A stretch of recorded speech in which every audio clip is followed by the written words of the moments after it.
Hello student, मैं नरेंद्र पाल। आप लोगों को थर्ड स्टूडेंट्स हैं तो आप लोगों को पढ़ा रहा हूँ CMAD। आपने टाइम टेबल देखा होगा। उसका पूरा नाम होता है construction account, construction management account and entrepreneurship कुछ करके है नाम। पूरा नाम बहुत लंबा है, ठीक है। तो उसमें बेसिकली आपका क्या है, मैनेजमेंट संबंधित है, ठीक है।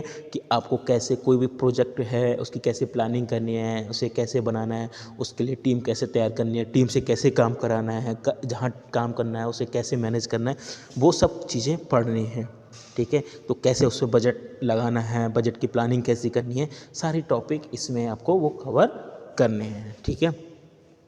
तो इसमें हम बात करते हैं पहले चैप्टर जिसका नाम है इंट्रोडक्शन।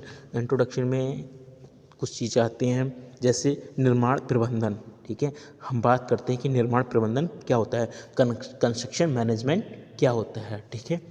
मैनेजमेंट आपने सुना होगा कि किसी चीज़ का मैनेजमेंट है, ठीक है। तो लेकिन कंस्ट्रक्शन मैनेजमेंट की बात करें, पहले बात समझते हैं हम मैनेजमेंट प्रबंधन, ठीक है। प्रबंधन का मतलब होता है कि कोई भी जो संस्था है, कोई भी कंपनी है या जो भी चीज़ है, उसकी सारी चीज़ों को क्या करना है, एग्जीक्यूट करना, मतलब मैनेज करते हुए उसको रन कराना है। जैसे कि मैं बात करूं आपका कॉलेज, आपका कॉलेज का भी एक मैनेजमेंट है। मैनेजमेंट में कौन कौन शामिल हैं, जो टॉप लेवल के लोग होते हैं, जैसे chairman sir, director sir, dean sir, ये सब लोग बैठ के, ये मैनेजमेंट है। ये मैनेजमेंट के साथ बैठ के डिस्कस होता है कि आपके कैसे जो पढ़ाई है उसकी या आपसे रिलेटेड जो भी डॉक्यूमेंट्री प्रोसेस है उसे किस तरीके से रन किया जाए।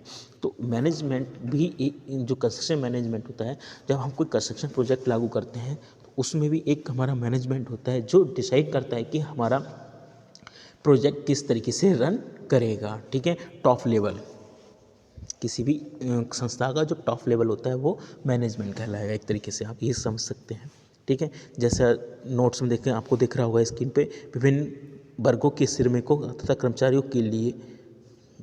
को किसी निर्माण कार्य पर इस प्रकार स्थापित करना कि वह सब एकजुट होकर एक दिशा में आगे बढ़ते हुए परियोजना को निर्धारित समय एवं लागत में पूर्ण कर दें, निर्माण प्रबंधन कहलाता है, ठीक है।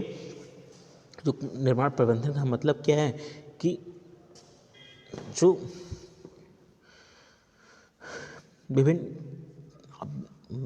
जैसा कोई भी, अगर मैं बात करूं आपका कंस्ट्रक्शन कंपनी है, उसमें हर तरीके का वर्कर होगा, ठीक है। लेबर भी होगी, इंजीनियर भी होगा, मतलब स्किल भी पर्सन होगा, नॉन स्किल पर्सन भी होगा, स्टाफ भी होगा, हर तरीके का बंदा हो।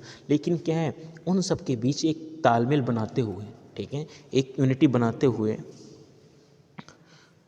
को बनाते हुए एकजुट होकर, ठीक है, फॉरवर्ड डायरेक्शन में, मतलब आगे की दिशा में बढ़ते हुए अपने प्रोजेक्ट को, उसकी जो समय निर्धारित है, ठीक है, उसका जो समय निर्धारित है कि 6 महीने, 3 महीने, 6 महीने, 10 महीने, 1 साल, 2 साल, 3 साल, जितना उसका समय निर्धारित है उस प्रोजेक्ट का, उस समय से पहले या समय पर, ठीक है। और जो बजट निर्धारित है उसके लिए कि 1 लाख में होना है कि 2 लाख में होना है, उस बजट के अंदर उस प्रोजेक्ट को कंप्लीट करना ही क्या कहलाता है, हमारा कंस्ट्रक्शन मैनेजमेंट कहलाता है, ठीक है।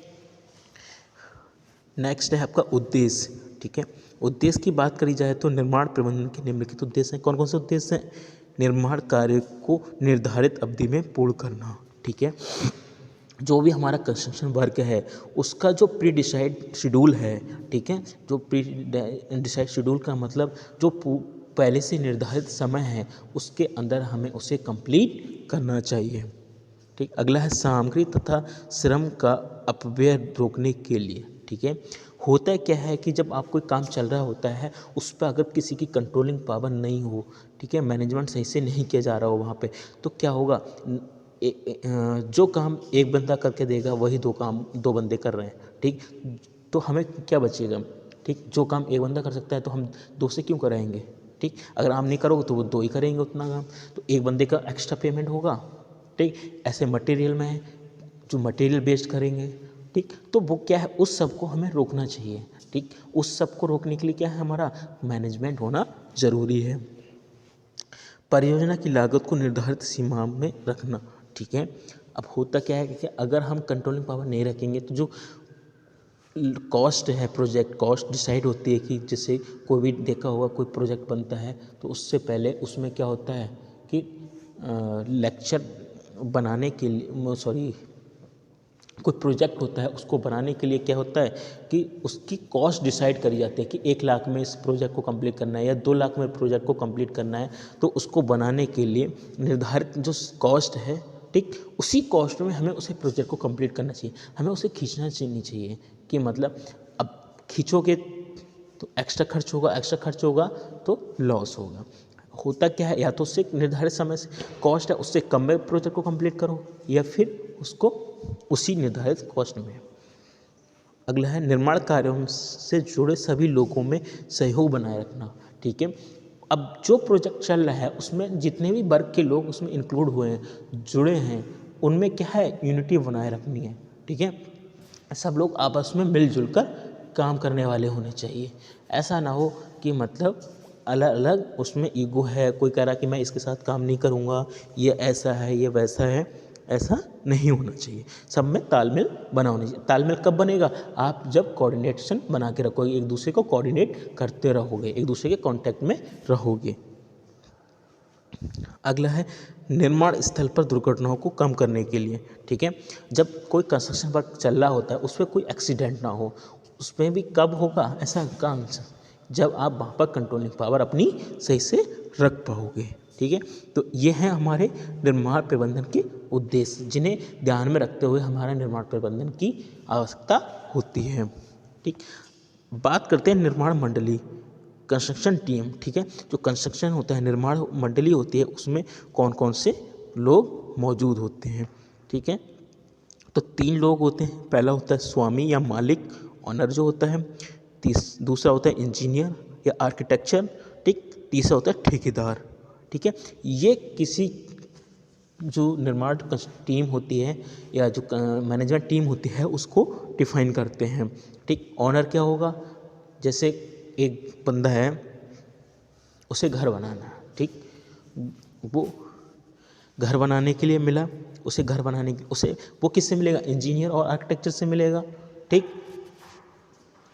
उसने अपना इंजीनियर से मिला और अपनी प्रॉब्लम सॉल्व मतलब उसे बताई कि मुझे इतने स्क्वायर फीट में, इतने एरिया में इस तरीके का मकान चाहिए, इतने कमरे चाहिए, इतना स्पेस इसमें कवर करना है, या जो भी अपनी रिक्वायरमेंट होगी वो उसे समझाएगा, ठीक। उसके बाद वो लोग उसे डिफाइन करेंगे, सब कुछ करेंगे। उसके बाद वो प्रोजेक्ट कहाँ किसके हैंडओवर हो जाएगा, ठेकेदार, जो इंजीनियर बना के देगा, जो इंजीनियर उसे बताएगा वो उसे एक्चुअल में बना के देगा, ठीक है। तो वो ठेकेदार हो गया। तो ये क्या है, हमारी निर्माण टीम आती है। अब ठेकेदार क्या हुआ, लेबर लगाएगा, लेबर लगा के उस काम को करवाएगा। तो ये जो 3 लोगों से मिली हुई टीम है, इसे हम कहते हैं निर्माण प्रबंधन टीम या कंस्ट्रक्शन टीम भी कहा जाता है, ठीक है। तो आज के लिए हमारे इतना ही, बाकी नेक्स्ट लेक्चर में नेक्स्ट टॉपिक डिस्कस करेंगे।